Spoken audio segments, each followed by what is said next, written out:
Estado, senhoras e senhores deputados, o que está aqui hoje em discussão é a proposta de lei que corresponde à segunda alteração à Lei do Orçamento de Estado para 2012.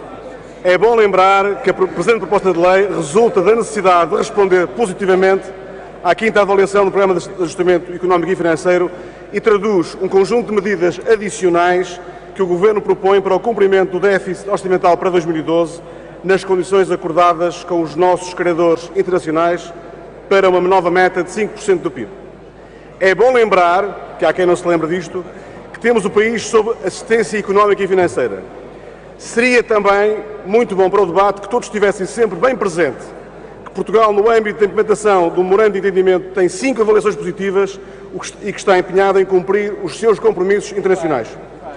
O cumprimento do Programa de Ajustamento e o grande esforço que tem sido feito pelo Governo e pelos portugueses num caminho da redução da despesa pública merece que todos, mas mesmo todos, os que têm responsabilidades políticas no país, valorizem sempre muito, o mais possível, este esforço. Infelizmente, há uma tendência para alguns se esquecerem que assinaram um memorando de entendimento e outros, bem mais extremistas, tentam criar ilusões aos portugueses com afirmações, no mínimo, insensatas, como já ouvimos aqui, sobre o comportamento que Portugal deve ter perante quem está a financiar a economia portuguesa. Mas vamos ao cerne da questão. Nesta proposta, há uma antecipação de algumas medidas já previstas na proposta de Orçamento de Estado para 2013, em que são convocados os portugueses que mais podem contribuir para este esforço coletivo. Quer pelo acréscimo do imposto sobre rendimentos de capitais, que ninguém falou aqui hoje, quer pela tributação excepcional sobre imóveis com valor tributável acima de €1 milhão. Com as medidas do lado desta proposta, há do lado da receita uma antecipação de medidas fiscais previstas para 2013. E do lado da despesa, esta alteração orçamental incorpora medidas adicionais, como a suspensão de projetos de investimento e a contenção de novos compromissos. Há aqui um esforço de contenção da despesa para cumprirmos o déficit. No momento de grande exigência em que vivemos, é fundamental que haja uma clara percepção do custo da oportunidade de cada decisão que tomamos. Escolher não é fácil.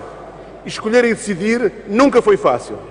Como a realidade se impôs perante o país e os portugueses, agora mais do que nunca são as decisões e escolhas que vão determinar o nosso futuro coletivo. E nem com um forte apelo à nossa memória será possível imaginarmos um tempo em que fazer escolhas certas tenha tanto peso no futuro de Portugal e dos portugueses. É esse o papel essencial do Governo e é o que o Governo tem vindo a fazer. Sempre com consciência que são as melhores escolhas a pensar nas pessoas, a pensar nos portugueses. É que, quando estamos a tratar do Orçamento de Estado, estamos a tratar essencialmente de políticas para as pessoas e não apenas de números. Os números e os orçamentos não podem nunca e em nenhuma circunstância ser desvalorizados, mas são instrumentais face aos destinatários das políticas. Como melhor demonstração desta afirmação, destaco nesta alteração orçamental alguns aspectos que me parecem muito relevantes.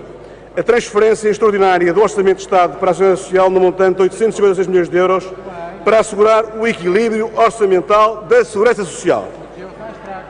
O reforço da Caixa Geral de Apresentações no valor de €220 milhões. O reforço adicional de transferência do Estado para a regularização de pagamentos em atraso do SNS no montante de quase €32 milhões. Estamos a falar de medidas concretas que se destinam a apoiar as pessoas, a apoiar os portugueses. Se isto não são medidas sociais para apoiar os portugueses, o que é que são medidas sociais?